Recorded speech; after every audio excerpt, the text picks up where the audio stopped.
escuchar ahora al licenciado Ricardo Ferrari y después hacemos todas las preguntas juntos, si les parece. Profesor de enseñanza media y superior en psicología de la UBA, se desempeña como psicólogo clínico y como docente universitario en la UBA y en la UADE, miembro fundador y co-coordinador del CEDIAL, y entre varias de sus publicaciones vamos a mencionar algunas como Fundamento de Psicología, Psicología aplicada a recursos humanos, a propósito del psicoanálisis en Occidente y su legado, y su ponencia hace referencia al paper publicado en el CEDIAL sobre el placer y el sufrimiento en el trabajo. Bueno, le damos la palabra al licenciado.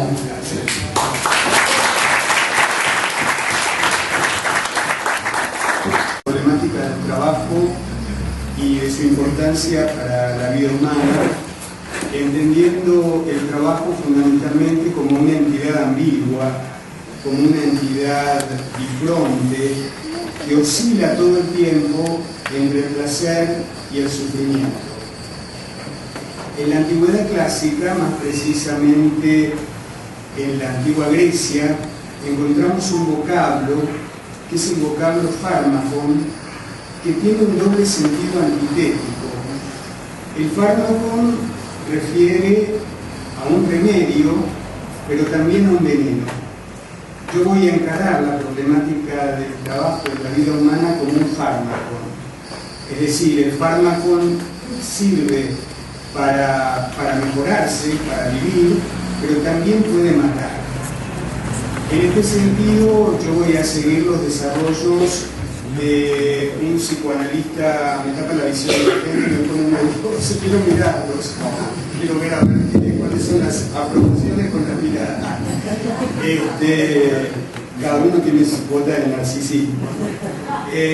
La cuestión es que en este sentido del fármaco, yo pensaba seguir los desarrollos, y es lo que voy a hacer, de un psicoanalista francés llamado Christophe Dujour, que justamente hace todo un desarrollo de la psicopatología del trabajo, todo un desarrollo de la problemática del trabajo y de los efectos del trabajo en la constitución subjetiva. Dujour justamente va a plantear que el trabajo es un fenómeno ambivalente, en el sentido de que puede producir lo mejor, pero también puede producir lo peor. Es decir, Dujour va a decir que, y en esto tiene que ver con una cuestión de desacralización del trabajo, el fenómeno del trabajo empieza a ser sacralizado, idealizado a partir del capitalismo industrial, entre los siglos XVIII y XIX. Dujour de algún modo desacraliza el trabajo, y él va a decir que el trabajo puede producir lo mejor, pero también puede producir lo peor. Es decir, el trabajo puede ser una fuente, diríamos, mediadora de la salud mental. El trabajo puede ser un sostenedor del psiquismo, y en este sentido Dujour coincide con Freud, fundamentalmente con el Freud que escribe Introducción del narcisismo en 1914, y también el Freud que escribe en 1930 El malestar en la cultura. En estas dos obras Freud va a hacer consideraciones, entre otras cosas, del fenómeno del trabajo, ¿sí? Que ya lo vamos a ver, si hay tiempo voy a tratar de desarrollarlo. Hay múltiples definiciones que se han dado del trabajo como de cualquier otro vocablo, ¿sí? Yo creo que hay tantas definiciones como diccionarios hay, y esto significa que cualquier definición siempre, y por suerte, es deficitaria, ¿no? Yo pensaba que no existe la definición, y me acordaba, hay un teléfono, ¿sí?, que viene de otro canal, como dijera Mirta Legrand. Yo me acordaba de esta es una digresión, pero me acordaba de una novela preciosa que leí hace unos años, una novela de un autor francés cuyo nombre en este momento no recuerdo, que se llama La lengua materna, que en realidad es la historia de un hombre que vuelve a Grecia a raíz de la muerte de la madre, y hay una frase que me conmocionó en relación a este tema de la definición, porque él dice en un momento: toda definición es una oración fúnebre. Es decir, que la definición está en el cementerio. es en el cementerio donde ya no hay más nada para decir, ya está todo dicho, ya está todo definido, ¿sí? Por eso digo, voy a hacer definiciones en términos de consideraciones sobre el trabajo. Ninguna de ellas es definitoria, todas son perfectibles y todas se requieren mutuamente. En ese sentido, voy a, en principio, me parece que lo interesante es ir al origen semántico del término trabajo. El término trabajo hunde sus raíces en el latín medieval. En el mundo medieval existía un instrumento de tortura que recibía el nombre de tripalium, ¿sí? El tripalium consistía en 3 maderos que estaban cruzados, en donde se ataba a la víctima que iba a ser torturada, ¿sí? El sustantivo tripalium tiene una forma verbal en tripaliar, y tripalium y tripaliar derivan en trabajo y en trabajar. Es decir, si bien creo que no hay que caer en el fundamentalismo etimológico, me pareció interesante ver en el origen del término la relación entre trabajo, tortura y sufrimiento. Por otro lado, también pensaba, y esta es otra de las consideraciones o definiciones, o como ustedes quieran llamarla, pensaba que toda la historia de la civilización occidental judeo-cristiana está recorrida, diríamos, por esta relación entre el sufrimiento en el trabajo y el poco placer, diríamos, ¿no? En realidad yo diría que está atravesada por la noción de sufrimiento, de carga, de trabajo forzado, y esto aparece ya en el Antiguo Testamento. En el Antiguo Testamento aparece la admonición: ganarás el pan con el sudor de tu frente, ¿sí? Que es el castigo que Dios le profiere al hombre como consecuencia del pecado original, ¿sí? Y a la mujer también, digamos, la va a castigar con un trabajo, pero ¿qué es el trabajo de parto? ¿Sí? El trabajo en el parto, en el dolor, ¿sí? Entonces, otra de las consideraciones que está en relación al tema que Dani estuvo hablando recién, otra de las consideraciones van a tener que ver con las definiciones justamente que dan Hegel y Marx. Hegel y Marx coinciden en considerar el trabajo como la transformación de la naturaleza para poner la naturaleza al servicio de la satisfacción de las necesidades humanas. Es decir, tanto para Hegel como para Marx, el trabajo es la transformación del objeto, la transformación del objetum, es decir, de aquello que está arrojado adelante de mí, de aquello que se pone adelante de mí y que no depende de mi voluntad, ¿sí? Lo que sí depende de mi voluntad es la posibilidad de transformarlo, ¿sí? Por ejemplo, el trigo está ahí. Yo no elegí que estuviera el trigo ahí, el trigo está ahí. Yo lo que sí puedo hacer con el trigo es transformarlo en alimento, ¿sí? Entonces, para Hegel y para Marx, el trabajo sería la efectivización de una voluntad transformadora de la naturaleza. Hegel va a decir que es, digamos, solamente al transformar la naturaleza el hombre se hace libre.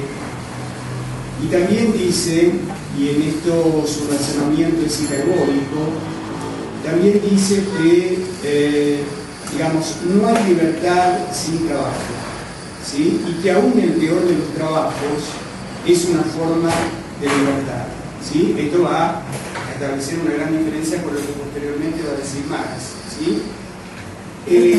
Para Hegel el trabajo es libertad, es voluntad y es idea. Y justamente al trabajar se objetiviza la idea, es decir, la idea se transforma en el objeto. digamos, ¿sí?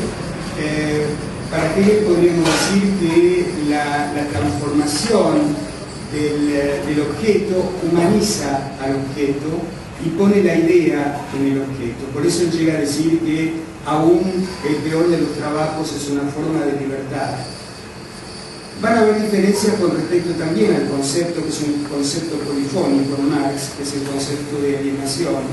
Van a haber también diferencias entre Marx y Hegel, porque Hegel va a decir que todo trabajo supone alienación. Alienación tiene que ver en este sentido que yo decía anteriormente, ¿no? Como hacer ajena la idea, ¿no? Cuando uno hace algo, ese algo que hace ya no es de uno, ¿sí? Ya está afuera, tiene que ver con la externalización de la idea, ¿sí? De hacer ajeno lo propio. Bueno, en el caso de Marx, la alienación, como yo les decía, tiene distintas complejidades, ¿sí? Marx empieza a hablar de la alienación, si mal no recuerdo, en la crítica a la filosofía del derecho de Hegel, ¿sí? Marx va a hacer una distinción entre trabajo libre y trabajo alienado, así como también va a hacer una distinción en trabajo animal y trabajo humano, ¿sí? El trabajo animal como un trabajo puramente instintivo, mientras que el trabajo humano está caracterizado por estar precedido por la idea, ¿sí?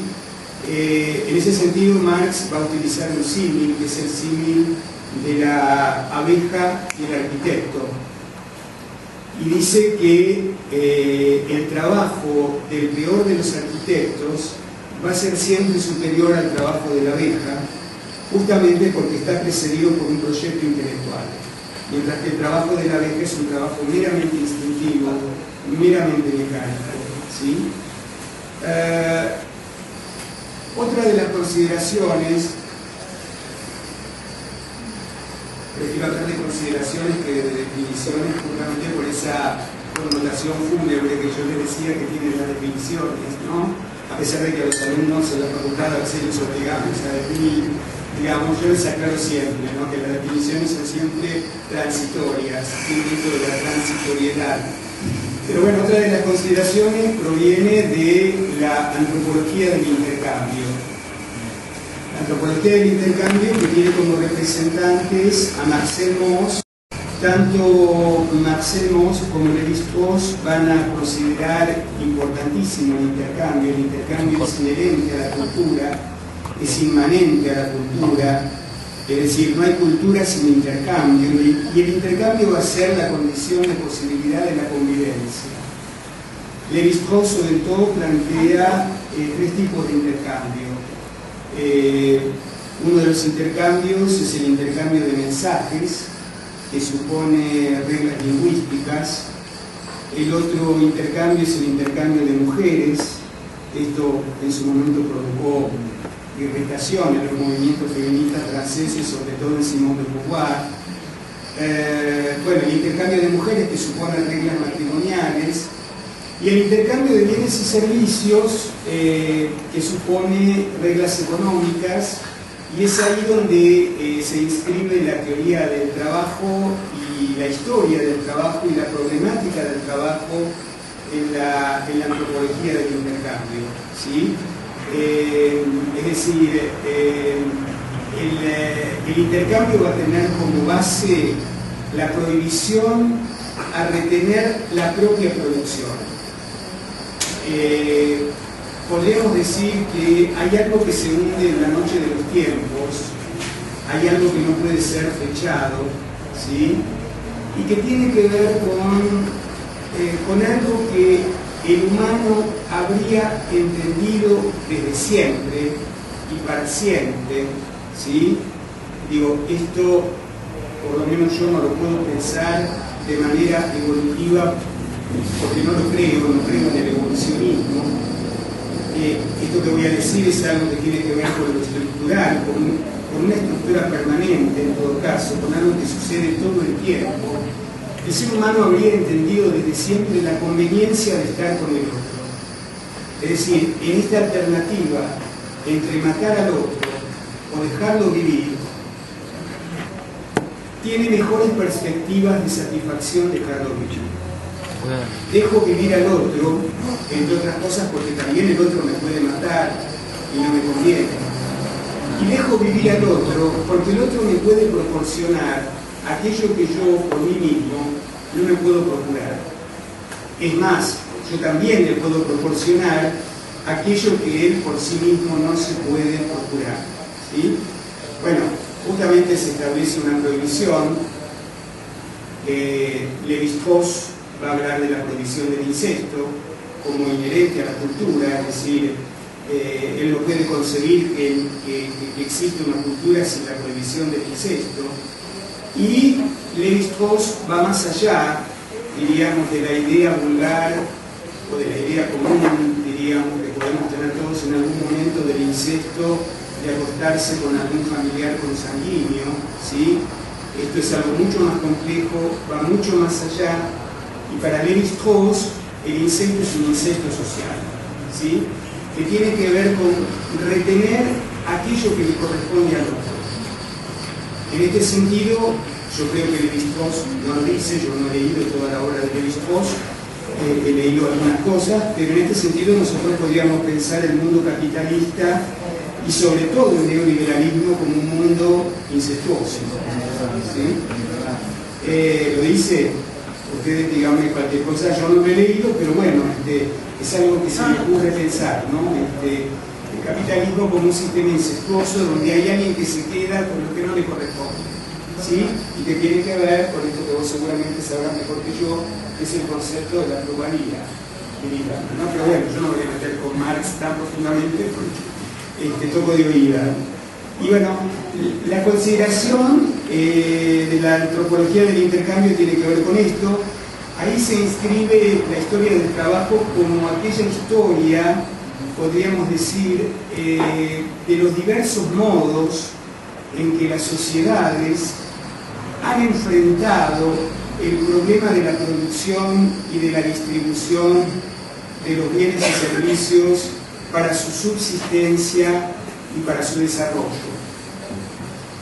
Otra consideración, yo les diría que tiene que ver con la dimensión intersubjetiva que tiene todo trabajo. Es decir, todo trabajo se inscribe siempre en una escena social. Yo doy una materia en la universidad que se llama Psicología de los Vínculos Laborales y a los alumnos suelo decirles que a todo trabajo se le agrega siempre otro trabajo. Ese otro trabajo es estar con los otros. Es decir, estar con los otros es todo un trabajo, requiere un gran gasto de energía, en acuerdos, en negociaciones, en concesiones y en algo que es inherente al vínculo con el otro, que es el malentendido. ¿Sí? De esa nos salimos, diríamos, ¿sí?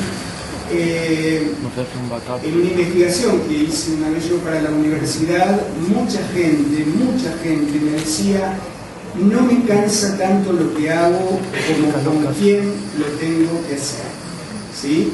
Es decir, la presencia del otro puede ser una fuente de satisfacción, y en el trabajo la mayor fuente de satisfacción es que el otro reconozca mi saber hacer, la materialización de mi saber hacer, ¿sí? Pero también la presencia del otro puede ser una fuente de sufrimiento, una fuente de malestar. En ese sentido, siempre recuerdo el final de la obra de teatro de Jean-Paul Sartre, que se llama Huis clos, que se traduce como puerta cerrada, ¿sí? Que en realidad tendría que ver con clausura o clausurado, sería la verdadera, digamos, traducción, donde Jean-Paul Sartre dice al final de la obra: l'enfer c'est les autres, el infierno son los demás, ¿sí? Yo diría, y no lo digo yo porque también lo dijo Sartre en un reportaje, no siempre el infierno son los demás, pero muchas veces la única forma que tiene el infierno es la presencia del otro, ¿sí? Entonces, vamos a ver que los vínculos de los seres humanos mediados por el trabajo pueden estar basados en la colaboración, pueden estar basados en el aprendizaje mutuo, pueden estar basados, digamos, en la generosidad intelectual, pero también pueden estar basados en la humillación, en la envidia, en los celos, en la explotación, ¿sí? Y el trabajo en ese sentido, como dice de Jung, puede tener efectos deleterios, ¿sí? Y si bien de Jung no lo dice, o yo no lo leí, cuando de Jung habla de los efectos deleterios del trabajo, creo que hay que poder darle un contexto socio-histórico, político y económico neoliberal, ¿sí? El neoliberalismo mata, ¿sí? Y mata muchas veces en el lugar de trabajo, e incluso mucha gente se ha suicidado en los lugares de trabajo. No solo mata, sino que también mata en otro sentido, es el sentido de enloquecimiento, diríamos, de mucha gente, ¿sí? Mucha gente, por supuesto, depende también de su historia singular. Mucha gente ha tenido brotes psicóticos, ha sido internada psiquiátricamente, cuando se ha enterado de que ha quedado sin trabajo, ¿sí? O sea que el neoliberalismo es gravísimo para la vida de los seres humanos. Otra de las consideraciones, y la última, porque no sé cómo estamos de tiempo, otra de las consideraciones es la consideración de la teoría psicoanalítica. Como yo les decía en un comienzo, Freud trata fundamentalmente la cuestión del trabajo en dos obras, en Introducción al Narcisismo de 1914 y en El malestar en la cultura de 1930.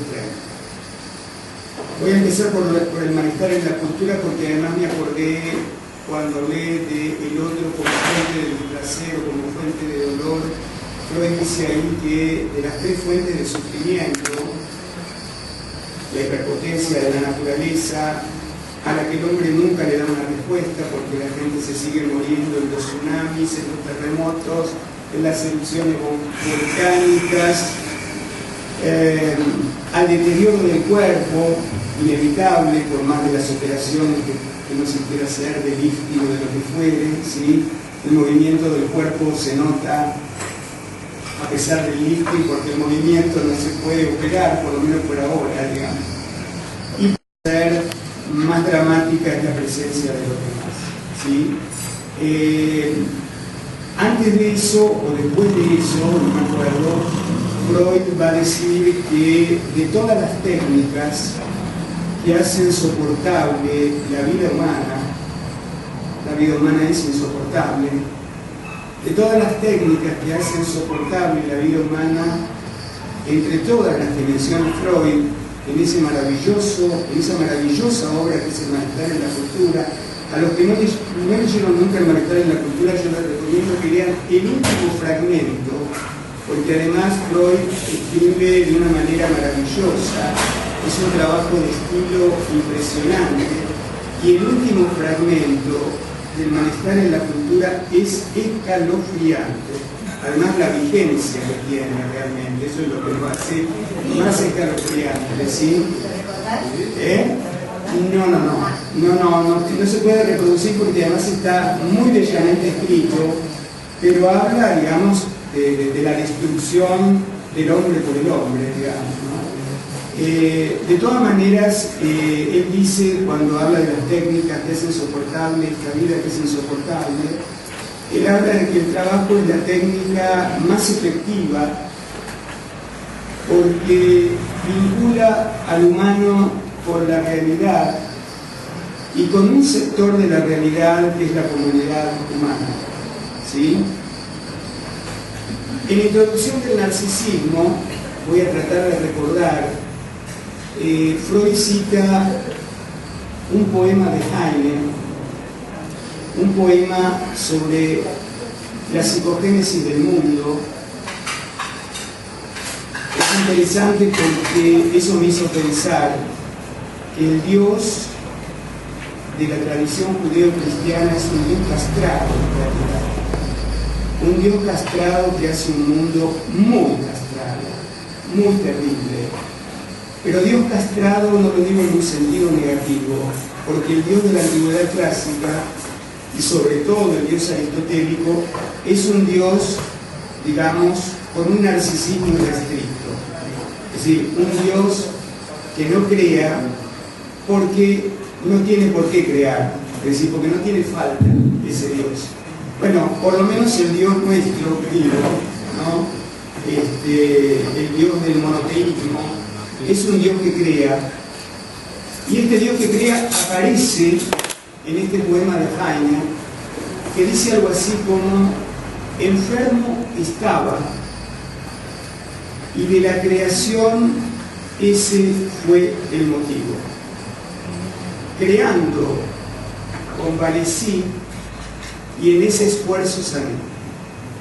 Es decir, el trabajo es, voy a emplear un término que no es freudiano, pero el trabajo es sanador, digamos. El trabajo tiene efectos terapéuticos, en el sentido de que Freud va a dar toda una explicación desde la hipótesis económico-dinámica de la teoría psicoanalítica, que si puedo y tengo tiempo la voy a tratar de desarrollar.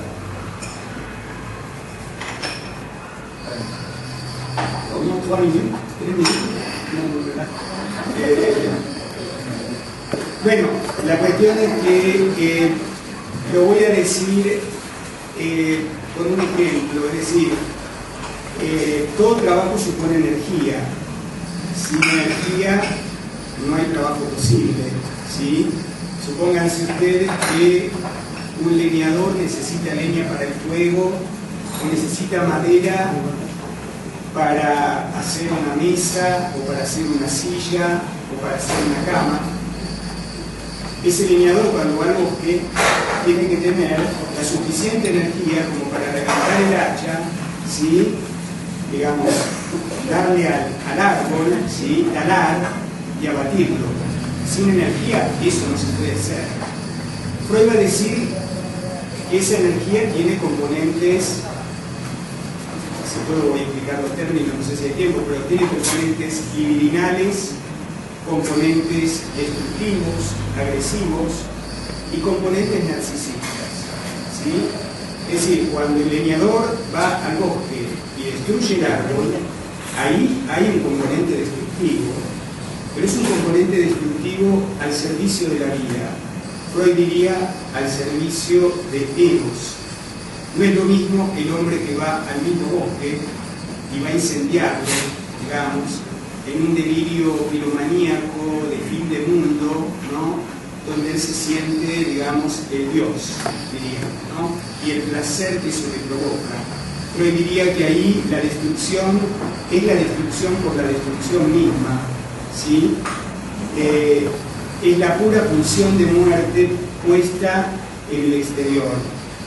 Que en realidad nunca hay pura pulsión de muerte, porque siempre la libido está ahí de alguna manera, y es lo que permite esa fascinación de la destrucción, es lo que permite el placer que alguien puede sentir al darle 113 puñaladas a una niña que ya está muerta, por ejemplo, ¿sí?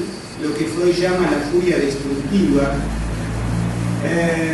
Entonces, un poco la idea es que sin una cierta cuota de destrucción puesta hacia afuera, la vida no es posible.